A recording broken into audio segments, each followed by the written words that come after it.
अस्सलाम वालेकुम नाज़रीन, मैं हूं लंदन से अमजद चौधरी। आप देख रहे हैं हिटलिस्ट टीवी। नाज़रीन, दो तीन खबरें हैं। एक तो कल यहाँ पे आपने देखा शहबाज शरीफ साहब यहाँ पर आए थे, जो यहाँ पे ओपीएफ का प्लेटफॉर्म के जरिए एक कम्युनिटी के साथ उनका खिताब था। लेकिन अजीब बात वहाँ पे ये हुई कि कम्युनिटी के लोग तो वहाँ पर इनवाइटेड थे, उनको कार्ड भेजे गए थे व्हाट्सएप वगैरह के ऊपर। इसी तरह सहाफ़ियों को भी भेजे गए थे, तो सहाफ़ियों को अंदर नहीं जाने दिया। यानी वो सहाफ़ी जो कई सालों से इनका दम भर रहे हैं, इनके दरवाजे के बाहर खड़े होते हैं, इन्होंने कल रात को उन सब को भी दरवाजे के होटल के दरवाजे के बाहर ही खड़ा रहने दिया। जिसके बाद वैसे बहुत सारे जो सहाफ़ी वहाँ पे मौजूद थे, जो बड़े बड़े नाम भी हैं, उन्होंने चूं चिड़िक भी नहीं की। एक खातून ने सवाल ज़रूर उठाया, सफीना खान ने, और वहाँ जो मैनेजमेंट थी डार साहब, उनसे पूछा। उन्होंने कहा आप गलत बयानी कर रहे हैं, आप जो है वो जो है बेइज्जती कराने वाली बात कर रहे हैं। हमारे पास कार्ड थे, हमें अंदर नहीं जाने दिया गया। तो ये तो यहाँ के सहाफ़ियों की कुल टोटल अगर आप उनको औकात कहें तो वो ये है कि यूज़ भी इन्हीं को करते हैं और फिर टिश्यू पेपर की तरह फेंक भी देते हैं। इसके अलावा इस वक्त जो पाकिस्तान कौंसलेट है उसके बाहर हम सब इमरान खान हैं के नाम से जो एक ऑर्गेनाइजेशन है, बेसिकली तो ओवरसीज़ पाकिस्तानी हैं सारे, ये कोई पीटीआई का इनिशिएटिव नहीं है। तो एक ऑर्गेनाइजेशन भी इसमें है और उसमें नज़र अब्बास वगैरह और दीगर लोग जो हैं वो मिलके एक प्रोटेस्ट इस वक्त कर रहे हैं, वो जारी है। उसकी फुटेज हम आपको साथ दिखाएंगे कि वहाँ पे क्या हो रहा है, कुछ सुना भी देंगे उसमें। ये सिलसिला है। दूसरा ये है कि इंटरनेशनली बहुत ज़्यादा जो चीज़ें ट्रिगर करना जा रही हैं, जिसमें कि डोनाल्ड ट्रंप ने एक धमकी लगा दी है अफगानिस्तान को और कहा है कि जनाब जो उनका बलग्राम वाला जो एयरफोर्स का उनका जो वहाँ पे अड्डा है वो उनको वापस किया जाए, वो एयर बेस वापस किया जाए, क्योंकि हमने बनाया था।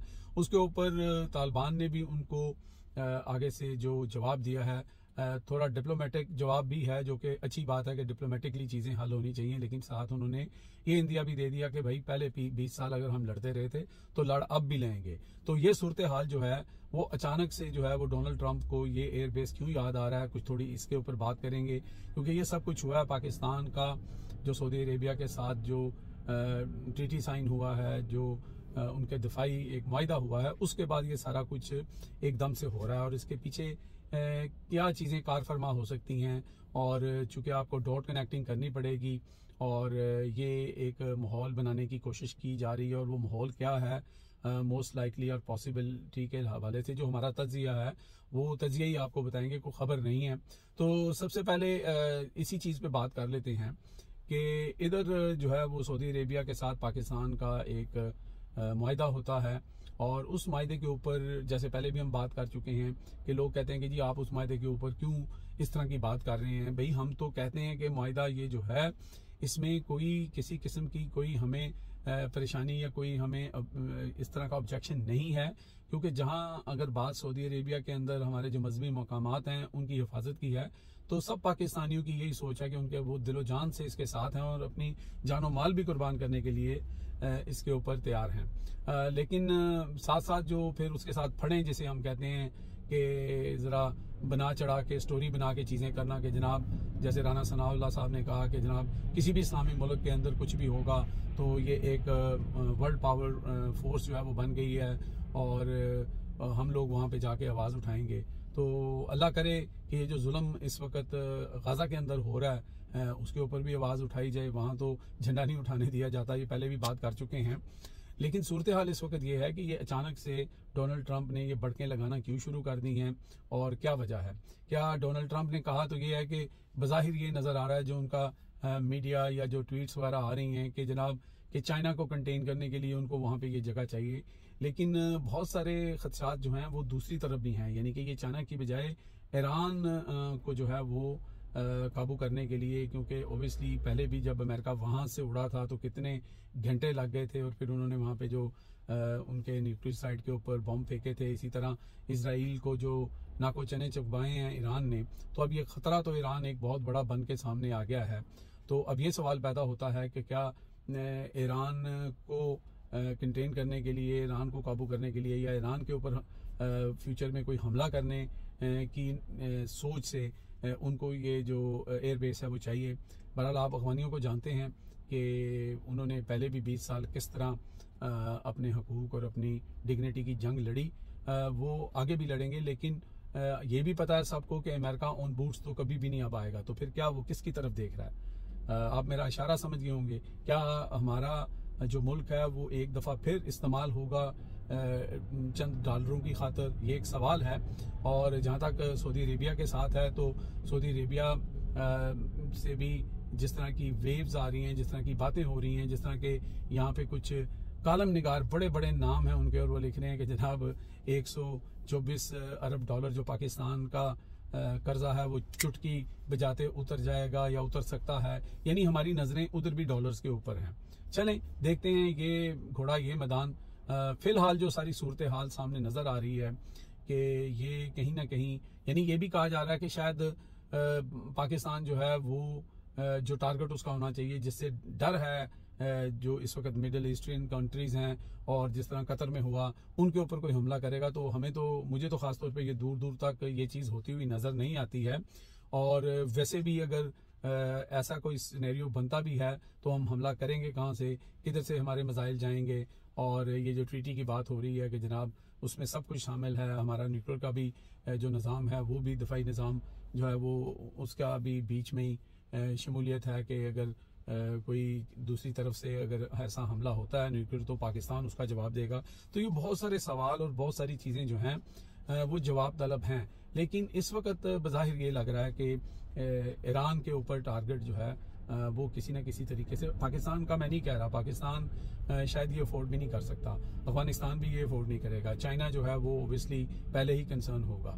लेकिन जो लोग इस चीज़ के अंदर इन्वॉल्व हो रहे हैं और ये भड़के लगा रहे हैं, उनकी नीयत के ऊपर शुबा किया जा सकता है कि उनकी ऐसी सोच है। कल क्या होता है उसका अभी से तयन नहीं किया जा सकता।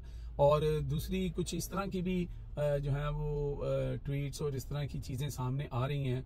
अमेरिका में डिस्कशन होना शुरू हो गया है, कुछ उनके जो अदारे हैं वो इस बात का इंदिया दे रहे हैं कि अमेरिका के अंदर कुछ जो मुस्लिम कम्युनिटी को टारगेट करके कि जनाब वहाँ पे कोई दहशतगर्दी का कोई बड़ा वाकया हो सकता है और दहशतगर्द आ चुके हैं या घुस चुके हैं, मुबैना तौर पर इस तरह की बातें हो रही हैं। तो आपको पहले भी पता है कि 2001 में क्या हुआ था और उसके बाद कौन कौन से मुल्क टारगेट हुए थे। तो अगर इस तरह का कोई इवेंट अगेन जिसे अपना कहते हैं कि ऐसा फॉल्स फ्लैग जो है एक दफा फिर होता है, तो फिर आपको ये बिल्कुल समझ आ जाएगा कि उसका डायरेक्ट टारगेट जो है वो मोस्ट लाइकली जो है वो ईरान ही हो सकता है। क्योंकि अब मसला ईरान से है, कोई भी इसके ऊपर खुश नहीं था, अमेरिका के अंदर भी वेस्ट के अंदर भी, कि ईरान ने जिस तरह धोया है जो इजरायलियों को, तो उसकी तकलीफ तो थी। तो अब ये सिनेरियो जो है ना वो इस तरफ जा रहा है। देखते हैं कि ऊंट किस तरफ बैठता है। और हमारा तो हिसाब वही है, ना 3 इंच ना 13 इंच, ते जुमा जुमा झांझ नाल हमें जो जिधर लगाता है जी, जिन्हें लाया गली ते नाल चली वाला हिसाब है। तो बहरहाल अल्लाह करे कि पहले तो हम अपने मुल्क के अंदर जो निज़ाम है, जो इस वक्त पूरी दुनिया के अंदर ओवरसीज़ हैं वो एहतजाज कर रहे हैं। जैसे अभी मैंने आपको बताया कि लोग इमरान खान का, ये आप वीडियो भी देख रहे हैं, इमरान खान का चेहरा लगा के, मास्क लगा के इस वक्त जो है वो एहतजाज कर रहे हैं पाकिस्तान कौंसलेट के बाहर। और कल जो है वो शहबाज शरीफ साहब आए हुए थे, तो वहाँ पे वैसे खबर पहले ये भी थी कि आर्मी चीफ फील्ड मार्शल साहब ने भी आना है, और उसी लिए जो SOPs थे वो ये थे कि जो भी अंदर जाएगा वो मोबाइल अपना जमा कराएगा। रिसेप्शन के ऊपर मोबाइल ले जाना मना था। लेकिन बाद में जो है वो फील्ड मार्शल साहब तो नहीं आए और सहाफ़ियों को भी रोक लिया गया शायद इसी वजह से। और बाद में वो सहाफ़ी जो है वो बाहर वहाँ पर जनाब मुँह लटकाए फिरते रहे, और जो लोग उनको इस्तेमाल करते थे, जो उनसे अपनी वीडियो, जो अपनी प्रोजेक्शन करते हैं, वो लोग बेबस नज़र आ रहे थे, क्योंकि ऊपर से ऑर्डर नहीं होंगे। क्योंकि शहबाज शरीफ तो ऐसी कोई बात करेंगे नहीं, वैसे भी शहबाज शरीफ तो चाहेंगे कि उनकी पब्लिसिटी हो, उनका बयानिया बने, वीडियोस बने, तो फिर इनको रोकने का कोई मकसद नहीं था। और वैसे भी जो है वो जो सवाल जवाब होते हैं वो हमेशा प्लांटेड होते हैं। कभी आपने इस तरह का सवाल या इस तरह की सिचुएशन तो नहीं देखी होगी जिस तरह के सवाल पाकिस्तान के अंदर जो सो कॉल्ड सहाफ़ी हैं वो इमरान खान की बहनों से करते फिरते हैं। तो यहाँ पे तो सारा कुछ जो है वो गुडी गुडी वाला काम था, लेकिन उसके बावजूद जो लोकल सहाफ़ी थे उनको जो है वो बेइज्जत किया गया मेरी नज़र में, और उनको कार्ड देकर भी अंदर नहीं जाने दिया गया। लेकिन जो फर्मा बरदारी वाली बात ये है कि बड़े बड़े नाम जो थे किसी ने भी चूं चढ़े भी नहीं की। तो ये सूरत हाल है। तो आज का भी लोग यहीं पे ख़त्म करते हैं जी। अपना और अपने दीगर लोगों का ख्याल रखें, हमारे चैनल का भी ख्याल रखें, सब्सक्राइब करें, लाइक करें और शेयर करें। अल्लाह हाफिज़।